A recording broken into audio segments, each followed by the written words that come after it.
Luke 23. Jesus before Pilate. Then the whole company of them arose, and brought him before Pilate. And they began to accuse him, saying, We found this man perverting our nation, and forbidding us to give tribute to Caesar, and saying that he himself is Christ a king. And Pilate asked him, Are you the king of the Jews? And he answered him, You have said so. And Pilate said to the chief priests and the multitudes, I find no crime in this man. But they were urgent, saying, He stirs up the people, teaching throughout all Judea, from Galilee even to this place. Jesus before Herod. When Pilate heard this, he asked whether the man was a Galilean. And when he learned that he belonged to Herod's jurisdiction, he sent him over to Herod, who was himself in Jerusalem at that time. When Herod saw Jesus, he was very glad, for he had long desired to see him, because he had heard about him, and he was hoping to see some sign done by him. So he questioned him at some length, but he made no answer. The chief priests and the scribes stood by, vehemently accusing him. And Herod with his soldiers treated him with contempt and mocked him. Then, arraying him in gorgeous apparel, he sent him back to Pilate. And Herod and Pilate became friends with each other that very day, for before this they had been at enmity with each other. Jesus sentenced to death. Pilate then called together the chief priests and the rulers and the people, and said to them, You brought me this man as one who was perverting the people, and after examining him before you, behold, I did not find this man guilty of any of your charges against him, neither did Herod, for he sent him back to us. Behold, nothing deserving death has been done by him, I will therefore chastise him and release him. But they all cried out together, Away with this man, and release to us Barabbas, a man who had been thrown into prison for an insurrection started in the city, and for murder. Pilate addressed them once more, desiring to release Jesus, but they shouted out, Crucify, crucify him. A third time he said to them, Why, what evil has he done? I have found in him no crime deserving death, I will therefore chastise him and release him. But they were urgent, demanding with loud cries that he should be crucified. And their voices prevailed. So Pilate gave sentence that their demand should be granted. He released the man who had been thrown into prison for insurrection and murder, whom they asked for, but Jesus he delivered up to their will. The crucifixion of Jesus. And as they led him away, they seized one Simon of Cyrene, who was coming in from the country, and laid on him the cross, to carry it behind Jesus. And there followed him a great multitude of the people, and of women who bewailed and lamented him. But Jesus turning to them said, Daughters of Jerusalem, do not weep for me, but weep for yourselves and for your children. For behold, the days are coming when they will say, Blessed are the barren, and the wombs that never bore, and the breasts that never gave suck. Then they will begin to say to the mountains, Fall on us, and to the hills, Cover us. For if they do this when the wood is green, what will happen when it is dry? 2 others also, who were criminals, were led away to be put to death with him. And when they came to the place which is called the Skull, there they crucified him, and the criminals, one on the right and one on the left. And Jesus said, Father, forgive them, for they know not what they do. And they cast lots to divide his garments. And the people stood by, watching, but the rulers scoffed at him, saying, He saved others, let him save himself, if he is the Christ of God, his chosen one. The soldiers also mocked him, coming up and offering him vinegar, and saying, If you are the king of the Jews, save yourself. There was also an inscription over him, This is the King of the Jews.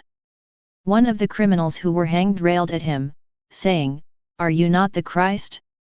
Save yourself and us. But the other rebuked him, saying, Do you not fear God, since you are under the same sentence of condemnation? And we indeed justly, for we are receiving the due reward of our deeds, but this man has done nothing wrong. And he said, Jesus, remember me when you come in your kingly power. And he said to him, Truly, I say to you, today you will be with me in paradise. The death of Jesus. It was now about the 6th hour, and there was darkness over the whole land until the 9th hour, while the sun's light failed, and the curtain of the temple was torn in two. Then Jesus, crying with a loud voice, said, Father, into thy hands I commit my spirit. And having said this he breathed his last. Now when the centurion saw what had taken place, he praised God, and said, Certainly this man was innocent. And all the multitudes who assembled to see the sight, when they saw what had taken place, returned home beating their breasts. And all his acquaintances and the women who had followed him from Galilee stood at a distance and saw these things. The burial of Jesus. Now there was a man named Joseph from the Jewish town of Arimathea. He was a member of the council, a good and righteous man, who had not consented to their purpose and deed, and he was looking for the kingdom of God. This man went to Pilate and asked for the body of Jesus. Then he took it down and wrapped it in a linen shroud, and laid him in a rock-hewn tomb, where no one had ever yet been laid.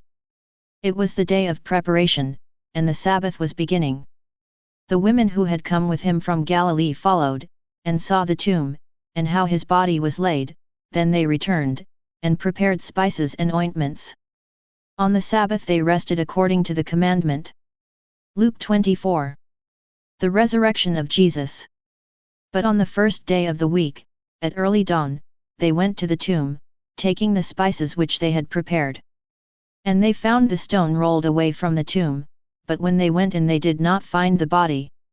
While they were perplexed about this, behold, two men stood by them in dazzling apparel, and as they were frightened and bowed their faces to the ground, the men said to them, Why do you seek the living among the dead? He is not here, but has risen. Remember how he told you, while he was still in Galilee, that the Son of Man must be delivered into the hands of sinful men, and be crucified, and on the third day rise. And they remembered his words, and returning from the tomb they told all this to the 11 and to all the rest. Now it was Mary Magdalene and Joanna and Mary the mother of James and the other women with them who told this to the apostles, but these words seemed to them an idle tale, and they did not believe them. But Peter rose and ran to the tomb, stooping and looking in, he saw the linen cloths by themselves, and he went home wondering at what had happened. The walk to Emmaus. That very day two of them were going to a village named Emmaus, about 7 miles from Jerusalem, and talking with each other about all these things that had happened. While they were talking and discussing together, Jesus himself drew near and went with them. But their eyes were kept from recognizing him. And he said to them, What is this conversation which you are holding with each other as you walk? And they stood still, looking sad. Then one of them, named Cleopas, answered him, Are you the only visitor to Jerusalem who does not know the things that have happened there in these days? And he said to them, What things? And they said to him, Concerning Jesus of Nazareth, who was a prophet mighty in deed and word before God and all the people, and how our chief priests and rulers delivered him up to be condemned to death, and crucified him. But we had hoped that he was the one to redeem Israel. Yes, and besides all this, it is now the 3rd day since this happened. Moreover, some women of our company amazed us. They were at the tomb early in the morning and did not find his body, and they came back saying that they had even seen a vision of angels, who said that he was alive. Some of those who were with us went to the tomb, and found it just as the women had said, but him they did not see.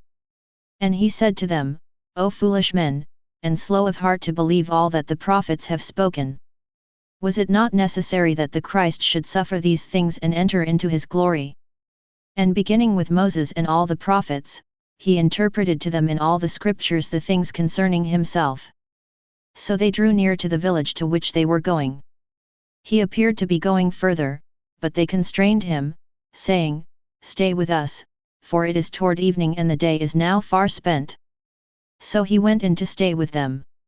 When he was at table with them, he took the bread and blessed, and broke it, and gave it to them. And their eyes were opened and they recognized him, and he vanished out of their sight. They said to each other, Did not our hearts burn within us while he talked to us on the road, while he opened to us the scriptures? And they rose that same hour and returned to Jerusalem, and they found the 11 gathered together and those who were with them, who said, "The Lord has risen indeed, and has appeared to Simon." Then they told what had happened on the road, and how he was known to them in the breaking of the bread. Jesus appears to his disciples. As they were saying this, Jesus himself stood among them, and said to them, "Peace to you." But they were startled and frightened, and supposed that they saw a spirit. And he said to them, "Why are you troubled, and why do questionings rise in your hearts? See my hands and my feet, that it is I myself. Handle me, and see, for a spirit has not flesh and bones as you see that I have." And when he had said this, he showed them his hands and his feet. And while they still disbelieved for joy, and wondered, he said to them, "Have you anything here to eat?" They gave him a piece of broiled fish, and he took it and ate before them. Then he said to them, "These are my words which I spoke to you, while I was still with you, that everything written about me in the law of Moses and the prophets and the Psalms must be fulfilled." Then he opened their minds to understand the Scriptures, and said to them, "Thus it is written, that the Christ should suffer and on the third day rise from the dead, and that repentance and forgiveness of sins should be preached in his name to all nations, beginning from Jerusalem. You are witnesses of these things.